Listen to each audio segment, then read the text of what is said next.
شاه عبدالعزیز رحمت الله علیه یو ځل د دلی جامع مسجد کې د قرآن او د حدیثو درس کوم د حدیثو درس یې کوم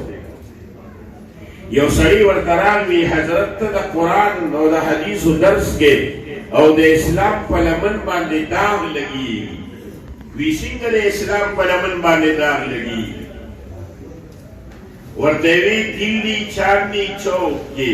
یو انګریز اور بل کړی دی او انجیل یې په لاس کې نیولی دی چې خلک ووري د دې انجیل مقام د قرآن نه اوچت دی خو تاسو نه منئ دا ګز او دا میدان ما اور بل کړی دی تاسو خپل کتاب اور کې وغورځوئ زه به خپل کتاب اور کې وغورځوم پتا چل جائے گا کون چلتا ہے اور کون بچتا ہے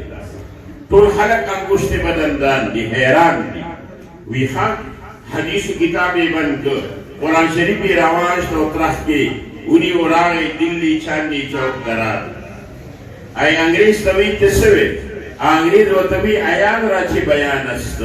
ما اور بل کړی دی زما لاس کې انجیل دی تا سره ترخ کې قرآن دی ته خپل کتاب اور ته وغورځوه زه به خپل کتاب اور ته وغورځوم فتح چل جائے گا کون جنتا ہے اور کون بچتا ہے شاہ صاحب ورته وی زه خپل کتاب اور ته وغورځول دا خو دا قرآن بې ادبي ګڼم قرآن خو زما ایمان دی زما اسلام دی زما دین دی زه به څنګه قرآن ورته وغورځوم انګریز ورته وی بیا شاہ صاحب ورته وی ته خپل کتاب ترخ کې ونیسه او د خپل پیغمبر کلمه ووایه چې لا اله الا الله عیسی روح الله زه به قرآن ترخ کې ونیسم د خپل پیغمبر کلمه به ووایې چې لا اله الا الله محمد رسول الله دواړه به ورته ودانګو پھر پتا چل جائے کون جلتا ہے اور کون بچتا ہے انګریز چې دا خبره واورېده نو خپل کتاب یې راواخیست او اور ته یې وغورځاو